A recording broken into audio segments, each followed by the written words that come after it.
Joining us now, the voice of the Cougars, Greg Wrubell, who has, I'm sure, plenty of opinions on what he wants to see from BYU basketball over the next 4 games and many other things.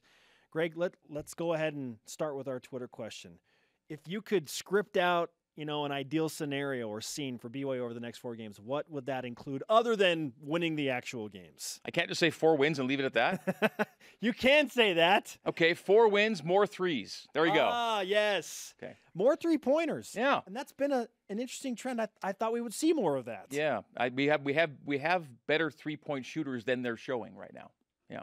Interesting. So does BYU need to take more threes? Like BYU's generally taking quality shots on offense, but do you think BYU needs to shoot more threes? Maybe a few more, but make quite a few more, I think is what it comes down. I don't think BYU needs to go crazy, but they are among the 2 least frequently shooting teams from the arc right now. I think they and Pacific, I think, have the 2 lowest 3-point attempt totals right now. So yeah, that could go up, but more than that, it's just the guys who can make them need to start making a few more. You brought up Pacific. Where does the loss to Pacific impact BYU the most? Well, I think it's twofold impact. One is in the standings. The other is on the psyche. The standings, it's just plain you're already 2 games out of first place, and Gonzaga and St. Mary's haven't had any slip-ups yet. Now you have 1. So you're -1 in the slip-up category, and you're already 2 down with only 4 played. So there's a standings impact, clearly. That's kind of the obvious one. Then there's the psyche impact. The team's really down, disappointed that they didn't get that win on Saturday. They have to put it aside, recover from that, get rid of the disappointment, have a strong week of practice, and then get after it against Pepperdine and hopefully go a 2-for-2 weekend again just to get back on track. So again, there's a twofold impact. And as to what's more important, tough to say right now, but there's a lot of basketball left to play. We're 4 games in and 14 games to play still, so a lot can happen. What is a stat that matters today, Greg? Well, if you go back over the Dave Rose tenure, the preceding 12 seasons, let's say, through 17 games, they averaged 12.8 wins and 4.2 losses. So you round it and you go average of 13-4. Well, that's exactly where BYU is through 17 games. So they've been here before, literally at 13-4, and the average is 13-4, and they've made the NCAA's on a 12-5 season at 17, a 12-5, a 13-4, a 10-7, a 13-4. This is places they've been before and still found a way to get to the dance. So 13-4 is not terrible, and it's pretty darn good actually, and it's where they've been historically and made a lot of NCAA tournaments with a similar type of record. So they are where they've been, I guess would be the stat. Don't freak out. A lot of basketball left to play, and 13-4 is where a lot of these teams have been historically. All right, we're talking a lot about expectations because they are the guide to happiness in life, and we have kind of narrowed that down to the 4 games. We all want to see BYU win the next 4 games. What should the expectations be over the next 4 games? Because San Diego is a much improved team, and they are the 4th of the next 4 before St. Mary's. You're playing here at home, though, so can I just say 4 wins again and leave it at that? Because that would be the expectation, and it would have to be theirs and mine. Yes, it's San Diego, and they're much improved and clearly legit, but you do have them at the Marriott Center. So, yeah, 4-0. That'd be my expectation. TJ Haws is an all-conference guard, a 4-time state champ in high school. That was then, this is now. He was tremendous last season as a freshman. What's missing for him to be who he is? He was the leading returning scorer from last year's team. Without Eric Mika, he was the guy. So when people, when I say there's a big 3, there really is a big 3, and he's one of them. Okay, Yoli and Elijah are leading the team in scoring, but he's the 3rd double-figure scorer right now, and clearly he is one of the big 3. And as I've seen over the years, when you're playing the best teams, you pretty much have to have all 3 guys on. When you're playing really good teams, 2 of 3 can sometimes, get it done.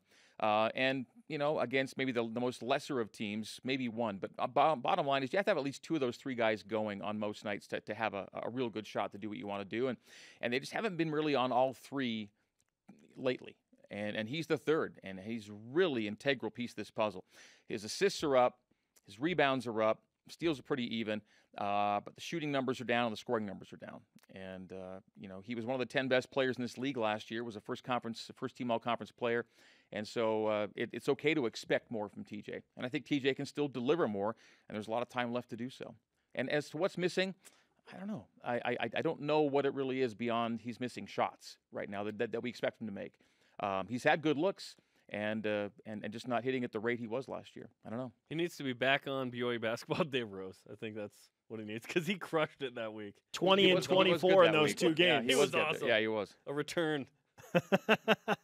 What was the best thing you heard on last night's edition of BYU Basketball with Dave Rose? A lot of good things from Dave, and I like when he talks about the other sports. We talked football quite a bit last night, and he had a good perspective on the Alabama-Georgia game. And then he also talked about his his days at Houston. And he was asked about that. I love hearing when he talks about those teams he was on because he's been in a national championship scenario too. So those are 2 pretty fun elements last night. But also the fact that he said we need, and I think he said it this way, we need about 3 or 4 more threes per game right now.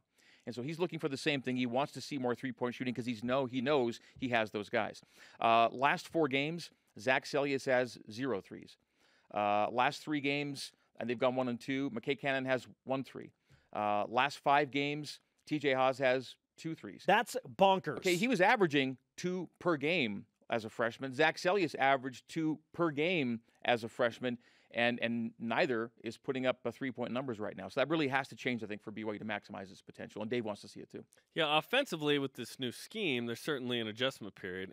But you get the looks. But the looks are still there. Yes. Yeah. So maybe knock them down.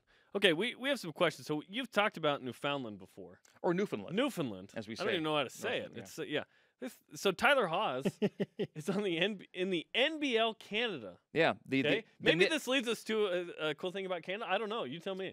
The NBL Canada, or Niblick, as we like to call it. The Niblick. Yeah. Is that what you really call it? No one calls it that. But we should start calling it. The Niblick. NBLC, baby. No, we're using that now. The Niblick. Okay.